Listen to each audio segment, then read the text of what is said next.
Hey, good afternoon, Matty. We have had another week off. We're becoming a bit of a fortnightly show now. How are you going, mate? Where are you? Yeah, going well. Back in Austin, hopefully for a little while now. I can say it was a good trip back home. Got a lot done with the Melbourne team. Went to my brother's wedding. But as you would know, travelling across the world with toddlers, or a toddler, was it's challenging. So, but we're back here. We're recovering from the jet lag. It's good to be back with the Austin team and back home. But I hear you've been travelling as well. Yes, so I did a quick San Fran and LA trip. But I tell you what, like when Louise and I did Italy in a week, when you move without the children, you can really move at pace as a couple. Like you can get a lot done. I feel like we did half of Italy in 6 days. When you go by yourself, you can, that's Formula One pace. Like you can do anything. The amount that I got done in 6 days, including flights in and out of Australia and across California, but just on your own. I mean, I don't want to say this out loud, but your family's really holding you back when it comes to speed, I reckon. Real sort of trailer type stuff. I hear you. So you hired the Tesla. You went FSD, full self-driving mode throughout San Francisco. Have you heard of Mad Max mode on FSD? I think I have heard of something. I actually didn't know if it was only available in like the Cybertruck, but I hired a new Model Y through Turo, and what I really respected was that the guy had hurry mode on, turned up to 40%, which was the max. And I just respected it. Like I gave him a 5-star review. I just thought, I like this guy. And he parked it at the airport in the one spot that was quickest to get out. Like just, chef's kiss. Well, that's funny because the Tesla that I hired for a few months when we were getting settled in over here was exactly the same. I turned FSD on and it said hurry mode. I'm like, the bloke loves it. And maybe it's because the kind of person who buys a Tesla to then hire them out is just like in love with technology and wants to zip around San Francisco. But apparently Mad Max mode, I actually don't know much about. I should have researched it, but like it's something that sits on top of hurry mode. I don't know how you get access to it, but your comment around Formula One-ing around San Francisco, I could just imagine you in full self-driving on Mad Max mode, just zipping between traffic, overtaking Waymos and doing your stops into VCs. Well, I don't think I can get a retrospective ticket, so I'll release this to the wild. But I think I did figure out a hack to not keep your eyes on the road at all and just be on your phone the whole time and work. So it's don't put your phone on charge. Keep one hand sort of slightly just with like the 100 grams of pressure like on the wheel, and then just do whatever you need. And it's trying to pick up like what are your eyes actually staring at, but you could be a bit cross-eyed, it doesn't know, and doesn't want to pick on you. And you sort of just got through. So I sort of just toured San Fran for the day on full self-driving. So very, as an Aussie, like, I mean, far out, you come back here and it's just another world. But no, very exciting, and enjoyed my time over there. And what did you get up to? So I feel like San Fran got a taste of more like coming into my life of just being unprepared and unorganized for what I do. So instead of going, I've got a trip to California for a business summit and I want to go into San Fran, so for the next 3 months leading up to it, I'll organize a bunch of meetings and make sure it's a really useful time. I just rocked up, figured out who I wanted to go speak to, and just rocked up on their front doorstep. And if they weren't there in terms of VCs or similar or potential partners, I just filmed a video, sent it to them, and said, let's get together when you're free. And yeah, luckily have a few conversations lined up for this week. So not many people were just, had their diaries free in that day and, were ready like a hairdresser to walk in and sit down, but still managed to cut through and get a few good meetings lined up. So it was good. You know what you should ask with the meetings that you've got lined up? I reckon that a few of these VCs probably think what you've done was with AI, and you should bring that up and be like, no, I actually freaking flew to San Francisco and went to your office, old school. None of this AI video. I'm an old school guy. Well, that's what I was thinking. I was thinking since the pitch deck is now one click away, what you can't fake is a real Bogan Aussie accent and their own front door logo and security guard in a video. So I felt like it would give it some, what is going on here? What is this psychopath doing at the front of our office? Like you got to cut through the slop to get in front of these people. We've talked a lot about like Australia being very slow on, adopting AI and embracing technology. Maybe this is one advantage that comes from that. There hasn't been enough models trained on the Bogan Aussie accent that it's actually become a differentiator.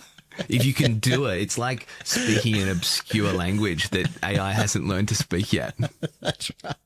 And it gets cut through. It's a little bit psychopathic. So, I really enjoyed San Fran. The other thing, mate, about San Fran is November. It's delightful. So they've got this Indian summer thing, which they get a later summer. And traditionally I've gone there in July in my shorts and t-shirt and froze. But went over there, it was, 25 degrees Celsius, which would be, 80 Fahrenheit or something. And just delightful. Like the city's different. And it feels a bit cleaner. Obviously, there's a really good vibe in the tech ecosystem there. But just, went for a run. It was just a different place. So kudos to them for, and now I know this time of year is the time to definitely go there. But no, really exciting. And then also went across to LA for a global business summit there, which was, a bit of a letdown in a sense of previously the year I did it was in Dubai and it was unbelievable. The government was all in, the AI minister, all that kind of stuff. And they handed the city over and it was unbelievable. LA, it was sort of like, here's a bunch of celebrities. So we had Ryan Reynolds and Ashton Kutcher and some other celebrity type Shark Tank type people there. But it was just a way that, LA can almost LA everything. And just turned it into a bit of celebrity watching. But also I think the other learning from it was there is a bunch of charlatans out there in the AI space at the moment. So bunch of like 60 plus year old men, like someone we're about to talk about, running around saying, we're going to be we've just started an AI consultancy and we're going to be, we're going to help your business integrate AI. And then you look at their background and they're like 65-year-old, guys that have had factories in India or something like that. So I just think we've spoken a lot about AI integration into our businesses, and there's a lot of charlatans out there at the moment who have pivoted and just trying to make as much money as they can in the short term off some of the naivety, I think, of some business people. Yeah, well, firstly, good on them, but probably not going to last. Respect the hustle.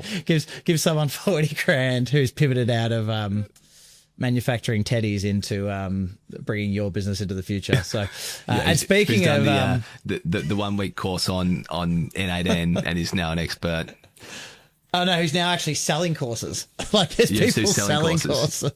But speaking of older gentlemen doing startups, this is making me feel really young as someone who's going back to the start in a business. Is my man Yann LeCun is leaving Meta. We got there. Said it would be 45 days. We missed it by a month or so, but we really nailed it. We said he's gone. He is gone, and he's going to leave to go and run a startup. He's 65. This has to be so in Australia, we would be giving him the pension. So we'd be telling him, go home and we will pay you to stay home. Right? Because we just don't want you disrupting the workplace or hurting yourself. He's going all in on a startup, probably spatial intelligence or similar. What do you think? We picked it. Well, we picked it. So first of all, well done for kudos. Thank you for that. I guess it makes a lot of sense. Like if you were Yann LeCun and you go and look at what Mira Murati has done, the classic. I think recently she's just doubled her valuation off the back of a few more research papers. Gorgeous. He's the king of research papers. So he probably doesn't even need to. He can probably just talk about the research paper that he's going to do and command a few billion vowels. So the pension, go and create a $2 billion startup off an idea. That sounds great. Like, go Yann. Do you think? I think we could do a top 5 on the top 5 things that really pissed him off at being at this stupid young tech company with like the Zuck wearing his gold chain and starting to try and grow a beard, and like, you know, the Scale AI guys coming in like wanging and doing all the TikToks they were doing and all the viral. And you imagine he's like crusty old office that he would have been in, just being like, what is that zoo out going there? On? I'm trying to write a paper. Well, I'm going to bring this up at the end, but I kind of vibe with Yann here. I look at my X feed and some of the things that are going on and some of the YC startups that are getting funded and some of the BS they're doing. And I kind of feel the same way, but we can leave that for the end. And to your point on, you know, what pissed him off, Wangy's got to be at the top. Like, that guy would have just, to have that guy come in and be your boss, it would have just pissed him off. I just think that they needed to film it. They needed to run a back end documentary of Wangy coming in, Yann in the back end. Like, it just would have been like the best episodes of The Office. So, but we'll watch this space. We're going to follow Yann. We're big Yann fans here at Built to Scale. So we're going to follow his journey along and see how many billion he can get per paper at his new gig. Speaking of also older gentlemen, you know, the GOAT of investing, Warren Buffett, this week makes his first appearance in Thanks for Watching. And I didn't know that we cut through to the 80 plus demo, because we don't check the data that hard. But obviously over there in, probably in New England or something over there, we've got a listener in Warren, because he's gone in all in on Google this week. And we've been talking up that stock for, unofficially, of course, no advice, for 6 months now. Yeah. Well, and do you think that are you then going to double down with Scotty's stock picks on Google as a result of the greatest investor of all time doubling down? Oh, look, to me, it's just another data point, you know. Action produces information, and and Warren's on board, and I'm not shocked. It's just reinforcing what I already knew. It might be getting a bit frothy now that Warren's in, to be honest. might be time. Maybe he's might like be the time party to me on to this. sell down my position. Maybe he's getting a bit tired and he's getting a bit old and crusty. Who knows? We'll never talk like that towards Warren. But I think we're going to talk about Google a bit later in the episode. But they are absolutely firing. The cross-pollination of innovation within their company is really proving. And I think the person who called this first, I think, was David Friedberg from the All In Pod, probably 2 years ago now, when ChatGPT first was launched and everyone was talking about what's Google going to do in this space. And he basically said, do not write off Google here, because they've basically been doing this for years. They've got all this technology within their business. They were just too scared to release it because of the political sense, but also they didn't want to cannibalize their own revenue stream. And it looks like they're figuring that out now. So they're firing on all cylinders, and we'll talk about the releases from them in the AI news section. Absolutely. And one thing I also did learn from my trip over to the US, mate, is trying to be on the frontier of something, and for us it's autonomous homes, is I was really over there talking Mandarin to the average person. I don't think we realize in our little tech bubble pod that it's just, there's not many of us in here. Like, our own feeds and our own news ecosystem and diet is obviously channeled to a very similar, very similar information diet. And anyway, so I've gone over to LA, and you sort of talking to people about autonomous homes. Most people, 99% of people in the world, haven't gotten a Waymo before. Haven't pressed the full self-driving button on a Tesla. They're not even ready for autonomous cars. And it was really funny. It's a very lonely place in some circles, talking about autonomous homes, the infrastructure layer, and the spatial intelligence required to simulate and train robotics within your home.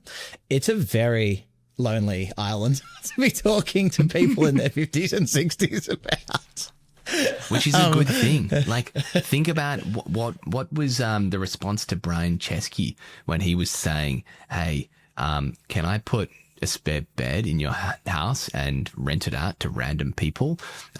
Or the Uber guys saying, "We're going to have this app that's going to track all of the taxis in the world in real time and allow you to hail them from random people." Like, that would have been like receiving information in Mandarin as well. So it's actually really good. It makes it hard, but I think those kinds of responses, I think, what's his name?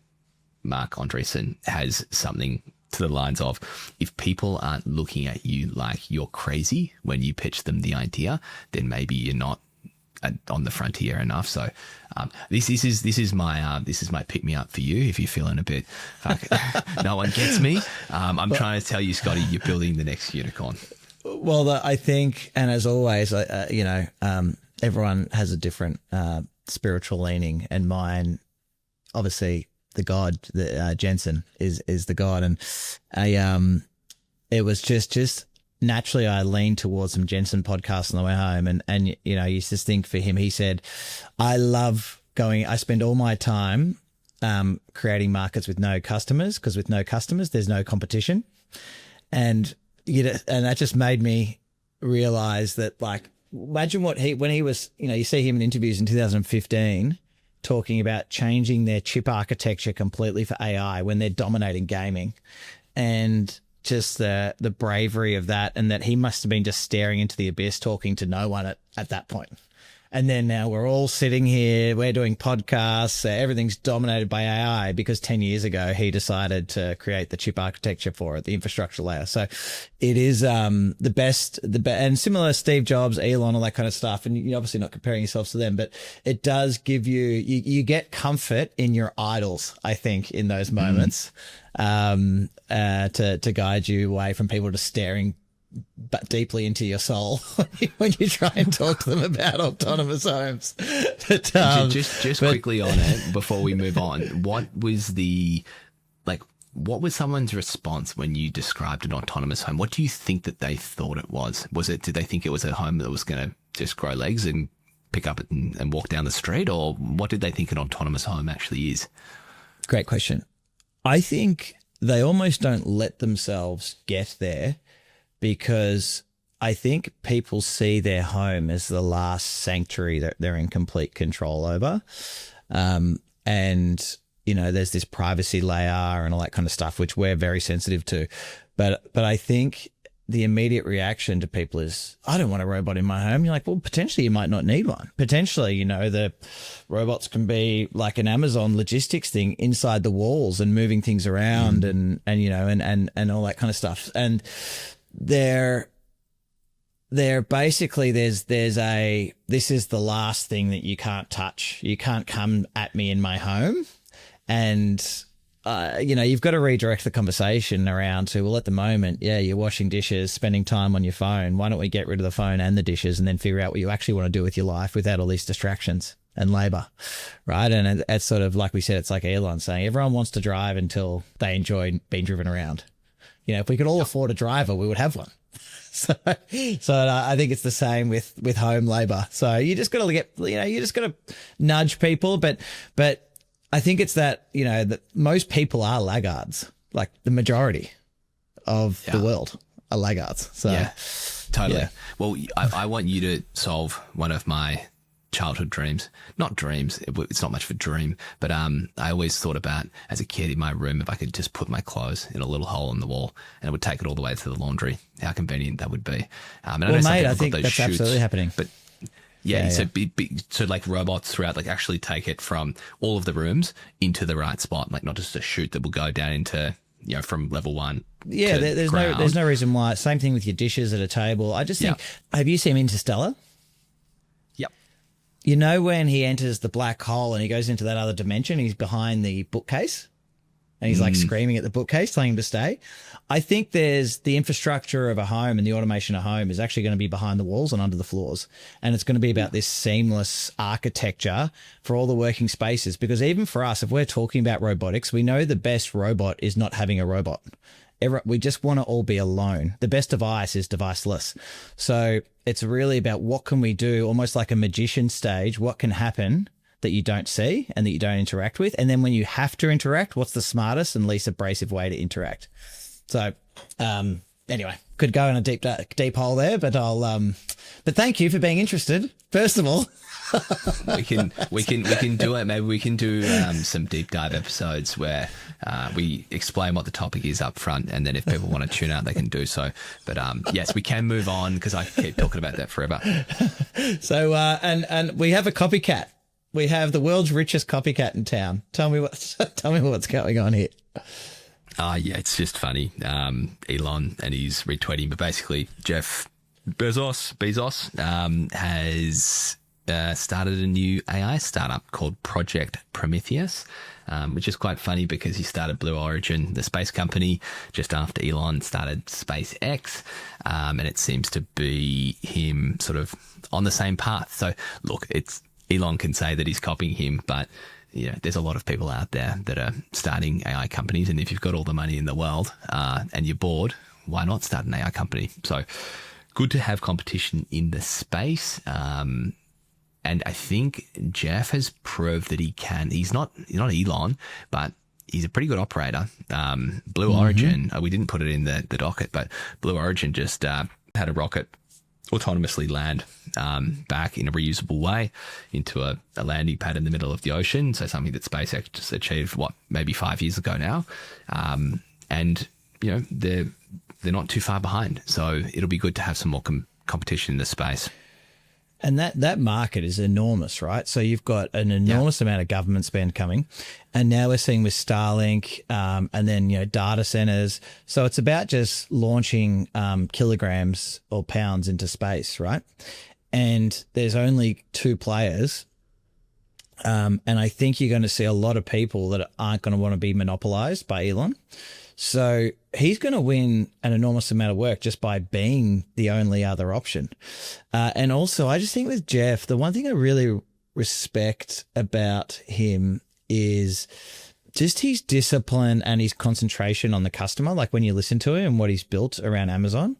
Similar thing to Google. I think at the moment, everyone's getting warm and fuzzy about models and stuff that might end up being commodities. He has an infrastructure layer around the world that he can activate with robotics, activate with automation. He's got everything there to be the back end of all commerce.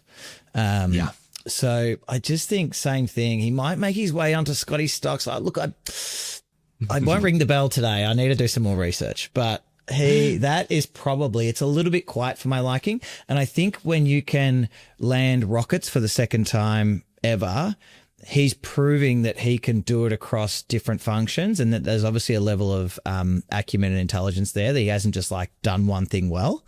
So I think everyone's probably sleeping on him at the moment and a bit, going bananas about Cursor and stuff. And someone like him has that ecosystem like Google that you can switch in and just have it bleed into everything straight away.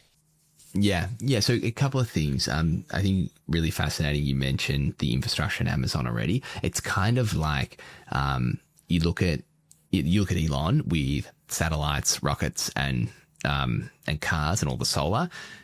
Big infrastructure layer. But I would say that the Amazon infrastructure with the robotics and all the warehouses and the global commerce almost competes with that. Like they're probably, if you had to put your chips on either side of the table, it'd be quite hard, to be honest. So that is really interesting as well when you layer AI into that, what he could achieve. And maybe we're sleeping on that a bit. Like he could be sort of the dark horse, and Amazon could be the pick. So that'd be my first thought. The second thought is it is nice to have leaders like Jeff who are kind of very different to Elon. Like there's a lot of Elon fanaticization. We do it a lot. But that's, he is the 16-hour a day, 7 days a week in the details of everything. Really, the epitome of founder mode. But also I think doing Jeff it in is, public. He does it in public, right? Yeah, and in public, exactly. Very, quite abrasive, clearly a bit autistic, and we sort of just accept that. Whereas Jeff is like on the other side of the spectrum. He says he gets up in the morning, he has a slow start, he reads the newspaper, he drinks his coffee, he goes into work, he has a couple hours of good work, and his like whole mindset is all he gets paid to do is make 2 or 3 really good decisions every day. That's all he needs to do. And so he keeps himself in the best mindset to do that, enough sleep, keeps healthy. And that's what he does. And he's got other people to do things. And he does it in private. He's not out there publicizing things. He's not pissing people off. He's not getting involved with the government too much, other than maybe buying the Washington Post to sway votes. But he is very different, and he proves that there is another way, which is quite nice to see. Also in that stage of his life, right? So like he's gotten to that point where he's set up the people around him to be that person. But I agree with you. Like he's obviously enjoying himself. That's the other thing. He's got this big bastard of a yacht. He's got his new wife that he's loving. He makes 3 decisions a day, and he's dominating, and he does it quietly. He just goes about his business, staying in the top 3 wealthiest people on the planet, not getting any fights, probably has not much friction in his life. So he's probably going to be someone that's going to live for a long time, I reckon, with that kind of setup. But everyone thought, what are they doing? What's he doing? He hasn't got his eye on the ball, and now he's landing rockets. So it's I just really respect that. And another thing that I respect, and sometimes I feel a bit silly with how I'm so easily marketed to, but product launch today. The end of typing starts today, and we all know I've mentioned that I can't type very well, and also even worse for me. And I got exposed in San Fran. I actually went to Andreessen Horowitz, door knocking, of course, and security guard came out and said, I told him what I was doing. And he goes, fill out this form. And it's like an email business plan at andreessenhorowitz.com. And you have to fill out in pen why you're here, what you're doing, and who you want to speak to. I can't write. Like I have the writing. My 5-year-old girl writes better than me. So I had to write. I've actually got a photo. I'll send it to you. It's hilarious, where I wrote building the world's first autonomous homes. I think I spelled autonomous wrong. Crossed it out. Then had to write the website and everything. And then I had to write, sorry, really bad handwriting. I didn't expect to be handwriting anything. So completely exposed there. And you wouldn't think that you were going to the world's best technology venture capitalist and they would make you fill out a written form. It feels very untechy.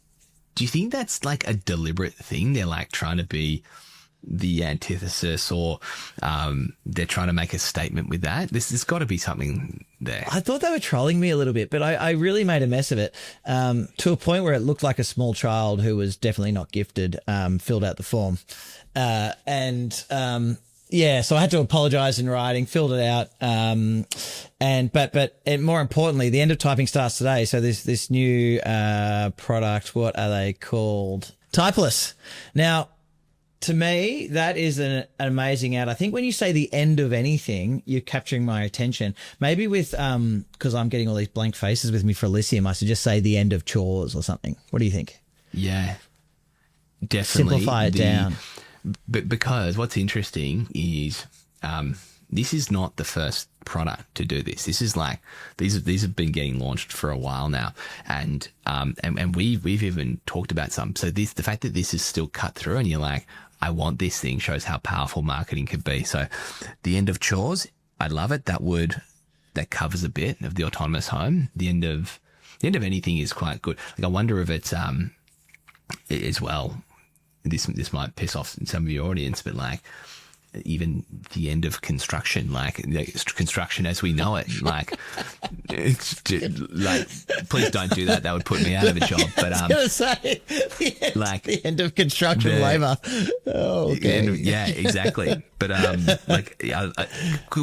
it sounds crazy, but I don't know how deep you've gone on this, but if you were literally redesigning the home from the ground up, and there's going to be robotics in there, can there not be the robotics within the home that starts to build itself as well? Like, is it actually smart enough to actually start assembling itself in a certain way using the bits that it would then there must be some synergies there.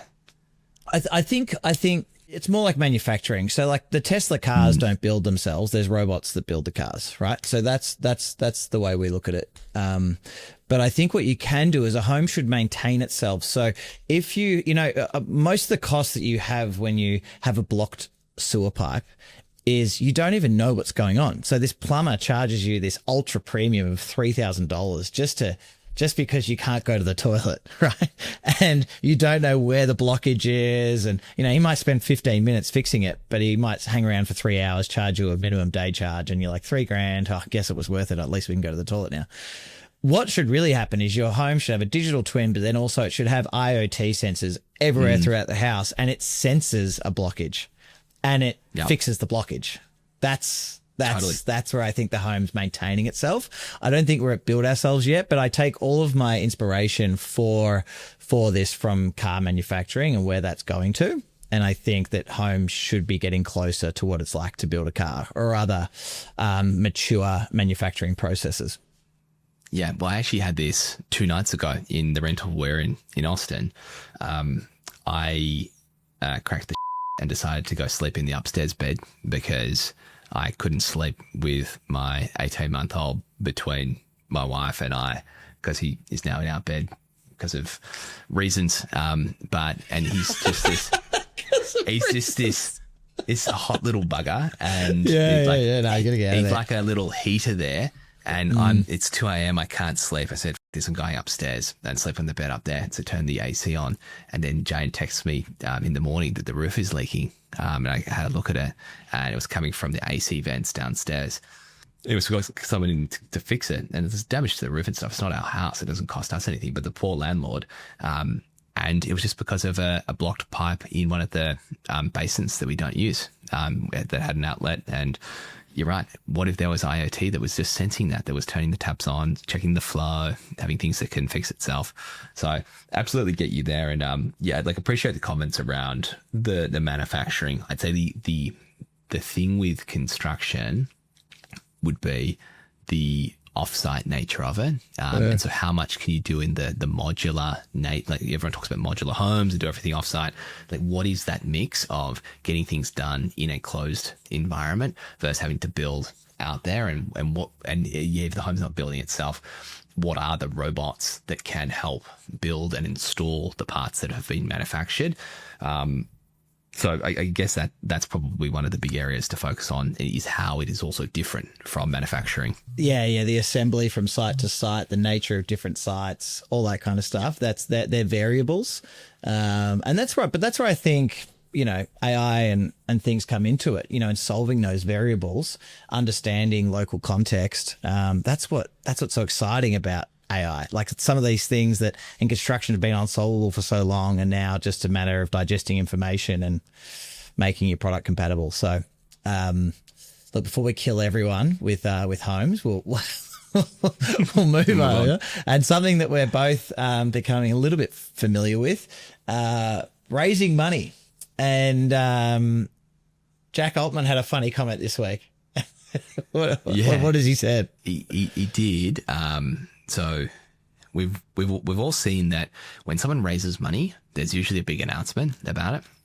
And typically the benefits you get of doing that, and we've done this before, you get into the press or you run some PR around it. And the main benefits are, one, are you going to get some customers? Are those people who said no to you a while ago because you're a startup now going to come back to you because you've raised more money and you're actually a thing? And two, it's about attracting talent. So some companies will go and raise money when they don't need to because there's such good press around fundraising. People are addicted to seeing how much people raise and it gets really good press. So that's like two good reasons to do it. And what Jack Altman's comment was, is he heard a founder say this and the comment was, we're going to wait to announce this round until we're ready to raise the next one. And I thought that was a really interesting concept because of the fundraising cycle and the growth of AI companies. The gap between fundraising seems to be happening quicker and quicker. And the ability to use the press from a previous fundraise to fuel the next one is a really interesting idea. So let's just say you were going to raise a seed round and then you wanted to raise a Series A 12 months later. That's a pretty quick cycle.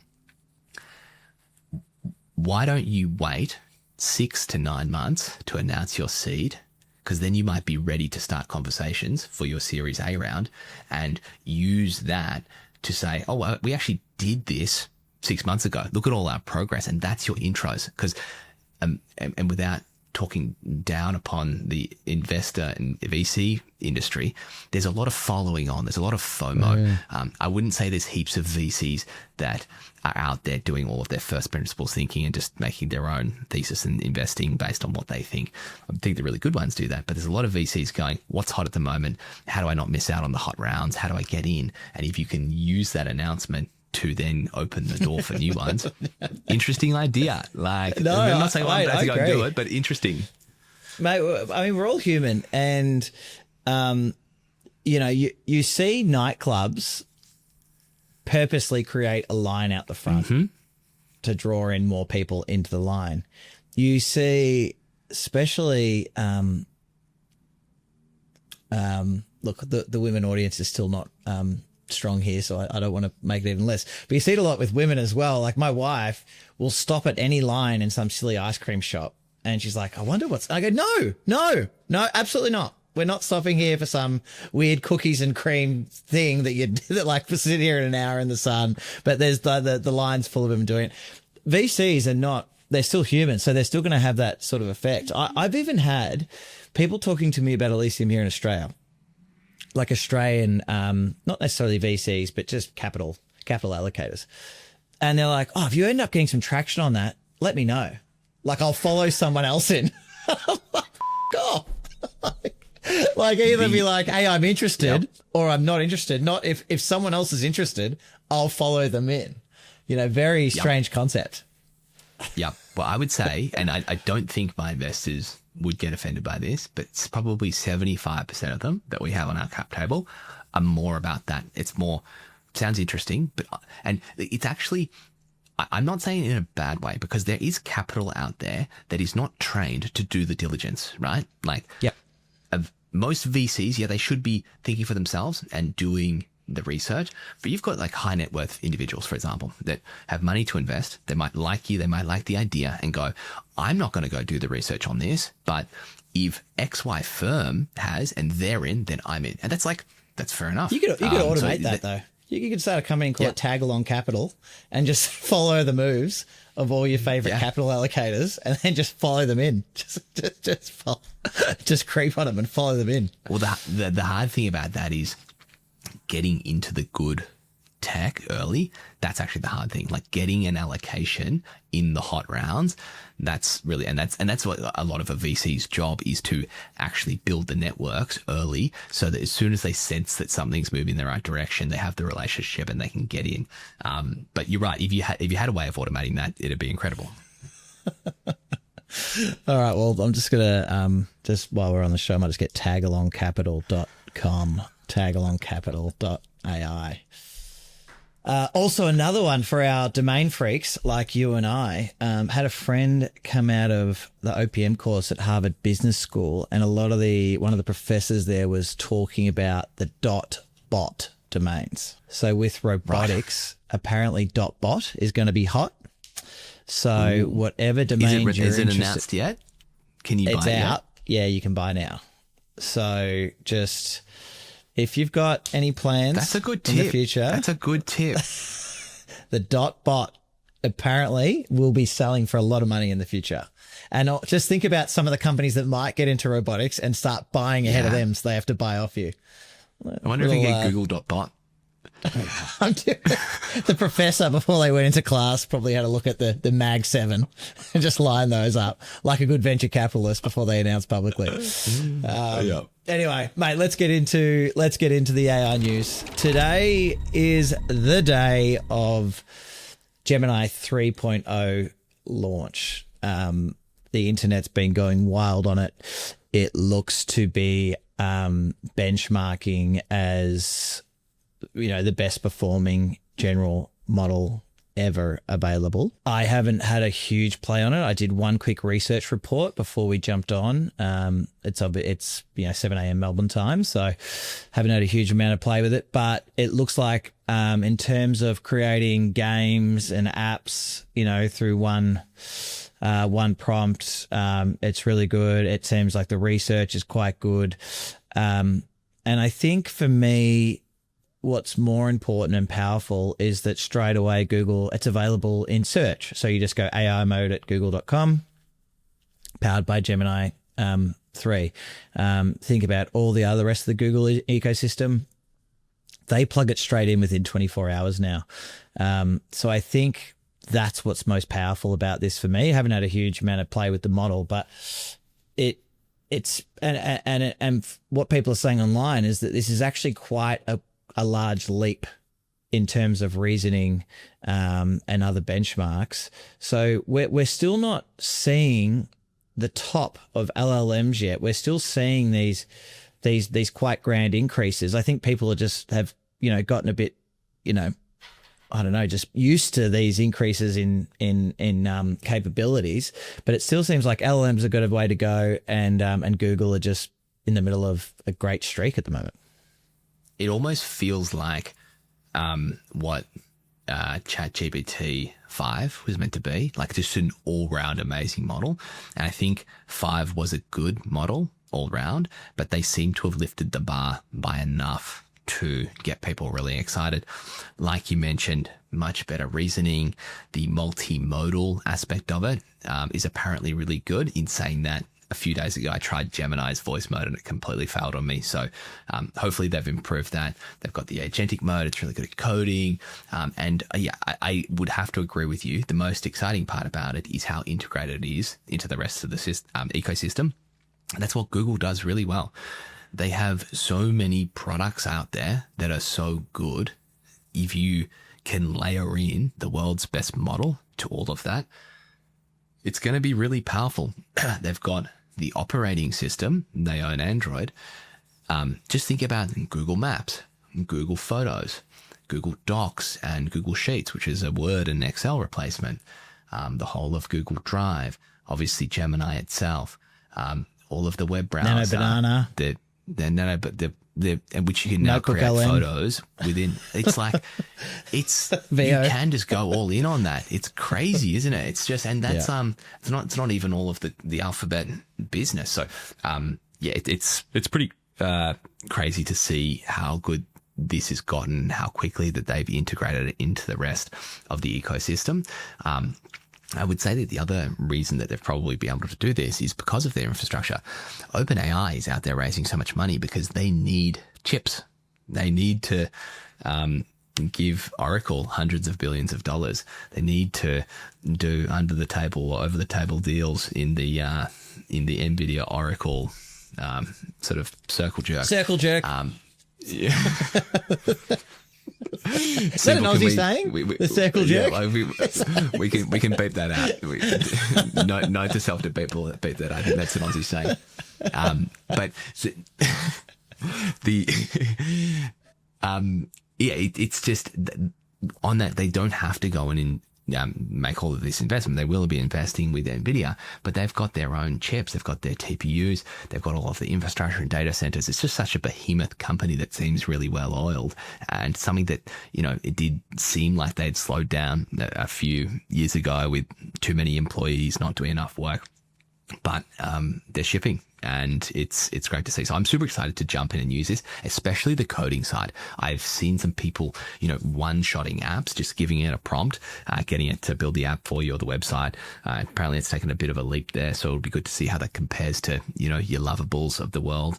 And but it will, as they say, a rising tide lifts all boats. All of those other products that we use, like Lovable, that sits on top of these foundational models, they're all going to get better as well because they'll be able to use these under the hood. And so if you're sitting there using Cursor or something to do all of your coding, I know my engineers are going to be absolutely chomping at the bit to get their hands on Gemini and start using that for coding. And we're going to upgrade our own API layer to we do a lot of video ingestion now with AI to try out the Gemini 3 capabilities.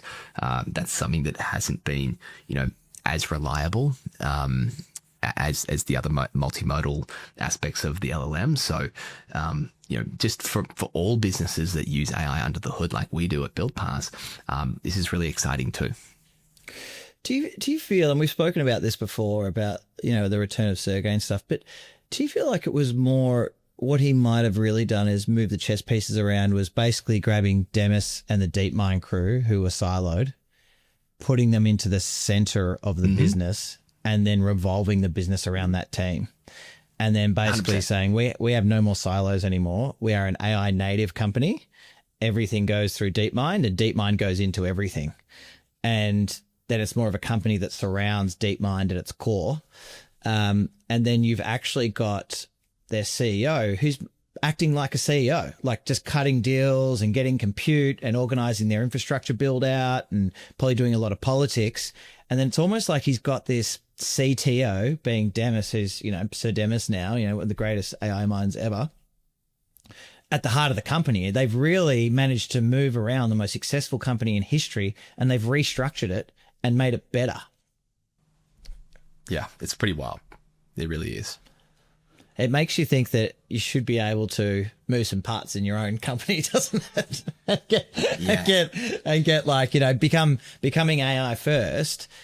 If they can do it, then smaller businesses should be able to get it without, like, imagine the complexity of moving Google around to create what they've created now, which is this, this force of momentum. It does make you think, okay, there's the playbook, put it at the center and revolve the company around it. Yeah, totally. It's almost hard to fathom a company at Google level scale, like how that works. Some companies that I look up to that are more like within reach of what I can even imagine is companies like, I don't know if you've heard of them. It's a company called Intercom. And if you've ever used a live chat widget that sits on top of a website, they basically power that. Really successful company, decacorn, company, but they really slowed down sort of 5 years ago, got too bloated, got too political, stopped innovating. And the CEO came back in and basically just said, we're becoming AI first. It's a decision. This was like maybe 3 years ago, went all in, totally architected the business to change around. And this was still a company with probably thousands of employees. I find that pretty incredible because we have made the shift to be AI native and we've had to make hard decisions. And even with a 50-person company, that was really hard. It does give me a lot of confidence when I see this really strong leadership being able to redirect large swaths of people and microcosms of, different cultures within the business and different thoughts and realigning everyone around a new vision. It's good to see that it can be done. And I don't think it's without pain. These things always ruffle feathers. People always get pissed off and they leave. But then you look at their success on the other side of it. And you go, wow, that was all worth it. Yeah, it feels like a great combination of, with Sergey coming back, of founder mode, but with great corporate governance. Like the fact that no need to hire a CEO and take hold of the reins, just move some chess pieces around. Aces in their places, right person, right seat, structure of the company. This is now we're going to be AI led. We're already ahead in this space. What are we doing? We've siloed all this stuff. We've got all these projects that have, got dust on them. Let's wake them up. So, yeah, just awesome story. And now I think they've set themselves up, and that's why the Warren Buffetts of the world are getting in, because they're saying, oh God, these guys have doubled down. They've got the infrastructure layer, and they're now at the cutting edge. I saw a tweet over the last couple of weeks was someone saying, I'm so blessed to be living in the $2.99 Uber ride era of LLMs. And I just think with ChatGPT 5.1 last week, Grok 4.1 came out today as well.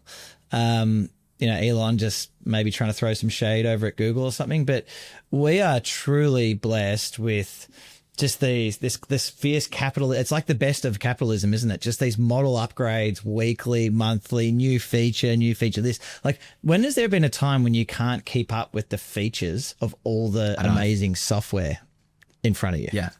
It's like I feel like I'm missing things, and we try. We have to keep on top of it to run this podcast. So it's like I feel like I'm missing things, and things that are quite powerful don't even make the news now. It's wild. So we're definitely living in that era.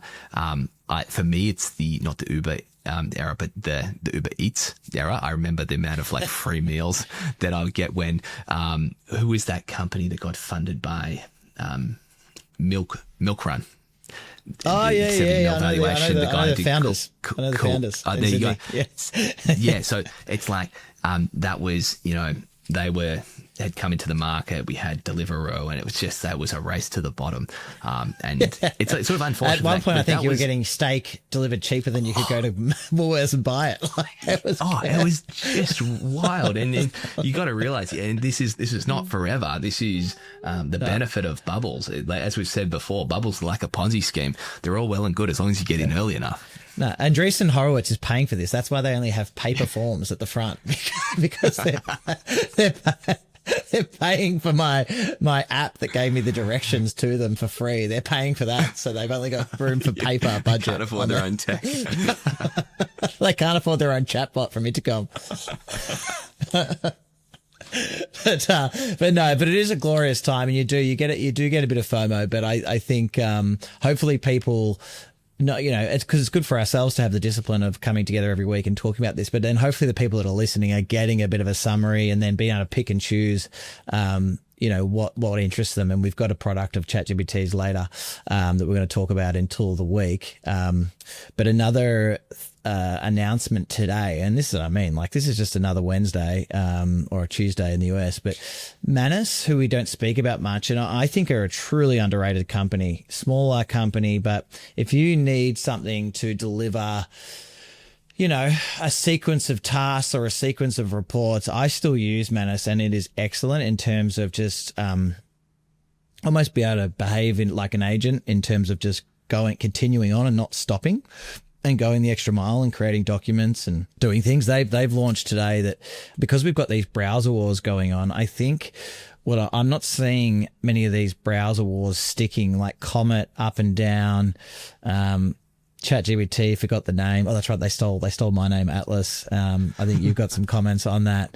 But this idea of Manus is bring your own browser, bring your own passwords, bring your own habits, and Manus will operate them for you. And then because your own password's already embedded, it'll just be, it won't have to stop at every login and stop at every permission. It'll assume your permissions and carry out the task. So I don't know where that stops in terms of credit cards and all that kind of stuff, but I probably don't understand the technical layer of what's the difference with them sitting on top of that and having that play of, no, we don't need to create a browser. We'll sit on top and operate for you. So what are they getting at here? What's their strategy? Yeah, so I will dive into the tech very quickly in a second. But what I want to say here is, isn't this just so emblematic of the Chinese practical, straight to the point nature? Like no BS about massive fundraisings and brand. Manus, a bit like what was the Chinese model that was first? DeepSeek. A bit like DeepSeek. That was the open source model that came out of some hedge fund that spent like $2 million on it and then beat ChatGPT. Manus then comes out as they did have a bit of marketing, but they were like the best agent first LLM for a while. And here, as we've got Perplexity and OpenAI competing for this new browser and the new brand, they've said, you don't need a new browser. You've already got a browser. What we're going to do is going to build an extension and we'll give you that functionality. And we'll, build it just with your Manus login. And can I just cut you off for 1 second? I think this goes deeper. Chinese restaurants, they were the creators of BYO. Like, when you go to... No one was paying for it. Everyone was bring their own. I feel like the only place you can still BYO alcohol is at a Chinese restaurant. Totally. Because BYO browser. BYO browser. It's ingrained in them. They're like, hey, we don't want to compete in the alcohol market. Bring your own. We just want to be the food layer. Exactly. Small corkage fee. That's all it is. Small Manus subscription. That's all it is. This goes deep into the culture. Yeah, exactly. So I think this is excellent, and something that I think about a lot is how much do you want to build software as like the brand and where people know to go into your software versus how much do you want to integrate into other people's workflows. And so, for example, in my business, we're thinking about how much could we integrate what happens in Build Pass into WhatsApp to communicate with clients. For example, like the builder uses our software, but does the client really want to go into our software to get updates, or do they just want to get them via the tools they already use? So I think about this a lot, and I think in this case, it's really smart because browsers aren't bad. Google Chrome is really good. Safari is okay. Like, you know, people, and they know that. It's like you are trained to go and do that. So rather than reprogramming people's minds to go into something else when they want to go Google something, just go and embed yourself into that. And because I promised it a little bit on the tech, basically how the browser works is it has an engine at the lower layer, and Chrome or Chromium is the engine that underlies Chrome, and also Edge. Safari isn't powered by it, or neither is Firefox, I don't think, but both Chrome and Edge and some other browsers like Brave are. So that's this like underlying open source layer that sits in there. And then you build a layer around it, which is the application layer, and that's whether it's Chrome or Edge. And so basically what Manus is saying is like saying, don't worry about that. Like take Chrome as it is, and then we're going to embed our AI into the application layer, just as an extension. Then we can control Chromium downwards. Whereas what say Comet and Atlas from ChatGPT are trying to do is they're saying we're going to actually use Chromium and we're going to build our layer around that, and then you're going to get your AI layer around the application layer. And I think that's just a lot harder way of doing it, all for the sake of having a little bit more control and your own brand around it. So anyway, that's a bit of a technical rant on it. I think what Manus is doing is really smart. Yeah, 100%. I'm looking forward to having a play with it, because I've just found the Comets and the Atlases, the biggest thing is like passwords, and just setting up a new browser is a real pain in the ass. Like I haven't even tried Edge. I wouldn't even go there. So, you know, I'm Chrome and Safari personally, as much Safari as probably possible. Yeah, I think that's a wise play. Also, I think there was something out this week that a bunch of, you know, they just questioned a bunch of tech people in San Fran, and they said, who do you think's most likely to fail? And I think Perplexity has always had this sort of doubts on it, hasn't it? In terms of being models that aren't quite as good as other models, and having browsers that aren't quite as good as other browsers. Like, is there room for the third or fourth player in these different markets? It looks to me like their biggest, you know, one shot is probably taking over from Bloomberg in terms of the financial markets and leaning into a product like that. But what have you got any thoughts on Perplexity? Like I pay them, but I don't use it. Yeah. Well, I think I saw a tweet which is very similar to what you just said. Like, I don't know a single person who actually uses Perplexity, even the paying users or something. Like, and it's true. I out of the people, and it's not like I have a big network of people that I talk to AI about. You know, probably you and my business partner are the main ones. But I don't know many people using it. It seems like they've got really good marketing and good use cases, but I agree that going into a niche is probably their play. Go and own a niche. Go get that part of the market rather than trying to compete at the generic horizontal layer. Yeah, it's funny because I thought that they were going to be a great acquisition for Apple, like over the last, 12, 24 months. But it seems like Apple's strategy, they've now done a deal with Google to be the model layer for them, which I think is like, that's bad for Perplexity. And everyone was sort of waiting to see what Apple was going to do. But what's interesting is Peter Thiel downgraded his NVIDIA position, which is, even if you think NVIDIA is amazing, if you've been in it for 5-10 years, this $4 trillion valuation is unbelievable. There's no reason not to take some money off the table there. And he's put it into Apple. So maybe he feels like, this is the bottom of Apple. And like we talk about having an infrastructure layer, maybe he might probably know a heap of shit we don't know. But potentially he's like, well, the fact that they've now just found a partner in Gemini and Google, that's going to resolve that one pain point for them. And then if they do integrate, if they just give up on the AI space and use Gemini as a vendor, then that's potentially a really smart move. And it'd be good. It's good for us that deal's done as Apple users.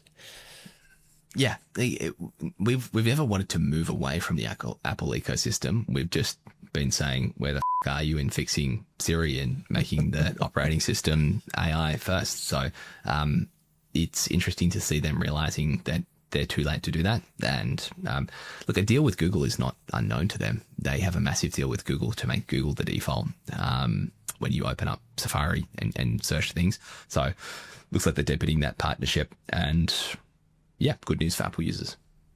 Absolutely. Now, I'm conscious of time this week, so want to get into Tool of the Week, which is actually finally, after screening for it, something that's only available for us suckers that pay $200 to $300 for ChatGPT. And it's, so thanks, Sam.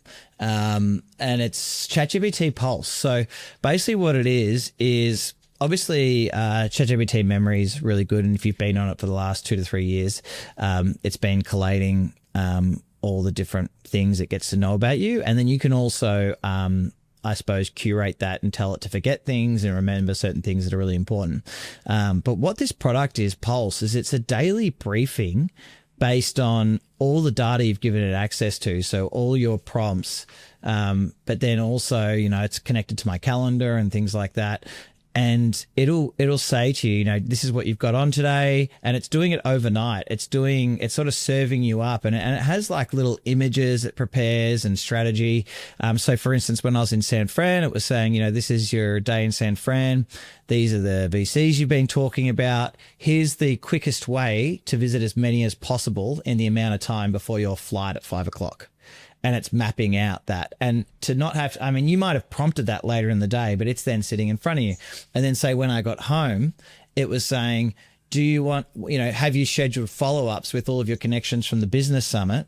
Or do you want me to show you how to put them into HubSpot as a lead generation, as a CRM in your CRM system, and how you're going to track this?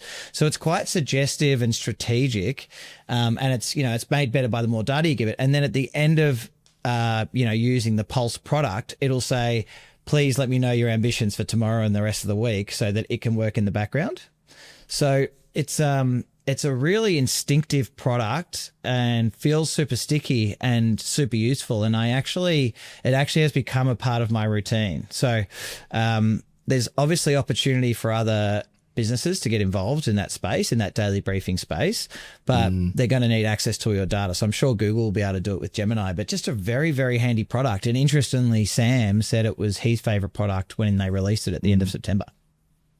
Yeah, super powerful. And it's actually very similar to the topic before we're talking about of like people want to do things in the apps that they're used to and the places they're used to. Like you could go and build Pulse quite easily. There are tools to go and do it, to have an agent to do things overnight and talk to the LLM. Like you could do that. But one, it wouldn't be as polished. The experience wouldn't be as good. Like you say, it doesn't have access to the data. That's probably the really big one.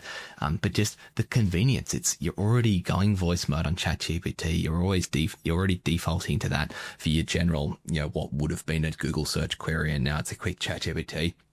You're there, you're going to it, and now why wouldn't you use Pulse, apart from the big price tag that hopefully they drop to the normal user at some point. But, the normies. Yeah. The normies. Yeah. I'm now a ChatGPT normie. I wasn't using the pro, so maybe I will upgrade come back just for for a this month. if it's good enough. Yeah, I'll come back for a month. You've done me. Tool of the week should be called wallet reduction section. And now on that multiple, they might have gone up in value by $1 million because they're multiple on Rev is enormous. Just getting you into pro might get them up. It literally might. So, I think that's, it's great to get an update from someone who's actually been using it, rather than just seeing Sama. So maybe I will go upgrade. Well, and it's funny because at the same time, though, I'm getting rid of Google Ultra. I've seen nothing where they've given access to early users. I'm getting rid of Grok. I've been paying because these are all $300 a month. I'm getting rid of both of them because the $10-20 a month tier version gives you everything. I'm not using Grok heavy to build apps all day, so that's been a complete waste of money. But I do think if these guys want to keep coders in the top tier, there needs to be these super cool product exclusive experiences, I think, to keep you there. And this one's going to keep me there. And mate, and just to finish, because I know you've got meetings, you've got a bit of a rant around the startup community, and I've got a bit of a take because I've read up on what your rant's about. I've got a bit of a thought on how to help you. So why don't you finish us off with what's wrong with the startup community? Yeah, I do have a bit of a rant. And look, we've talked about information diet. We get a lot of it from X. And the biggest startup incubator in the world is Y Combinator or YC. They've been funding a lot of younger founders recently, which is great. But my X feed is filled with is these rage bait product launches, ridiculous Gen Z videos and lingo, all of this hustle culture about how hard people are working and sleeping at the office with absolutely no responsibility in life. And look, I don't have a problem with that. Like, if you're 20 and you can do that, go do it. Like, please go and do that. But we need more content and support about being able to be a normal person, have a family, be a responsible adult, and be able to build the world's biggest companies as well. And so where is that community? Where's the community of founder parents like you and I who want to be able to go home and have dinner? Maybe it's Jeff Bezos that I need to be looking up to, but where is that community, and why have we gotten to all of this rage baiting and ridiculous announcements and, the Cluelies of the world? There's too much of that crap. Let's get back to good businesses and showing how excellent founders building the world's next biggest businesses and most impactful businesses can also be responsible adults and parents and run and have a fulfilling life as well. So anyway, that's my rant. What do you have to add to that? Look, every good founder needs a co-founder, and no one knows that better than you, and potentially two. And I think I have the men for you. I think you mentioned one. I think Jeff's there. He's mature. He's got a yacht. He's got a wife. He wants to make 3 decisions a day. He's a guy I look up to. He's a guy you look up to. The other one with some spare time on his hand is Yann, LeCun. And I think I've got the name for you. I think it's going to be called a founders club called Pensions, Yachts and Families. You three sitting at the top of the community, and it's all about, hey, just settle down, everyone. Everyone's going a little hard. Matt's got to go hang out with his kids. Jeff's got to get on the yacht. Yann's looking at his pension for the week, and he's writing a paper and just, hey, chill. It's just called the Chill Foundation, Pension, Yachts and Families. And just, there's too much of this startup frothiness going on with these young kids with no responsibilities.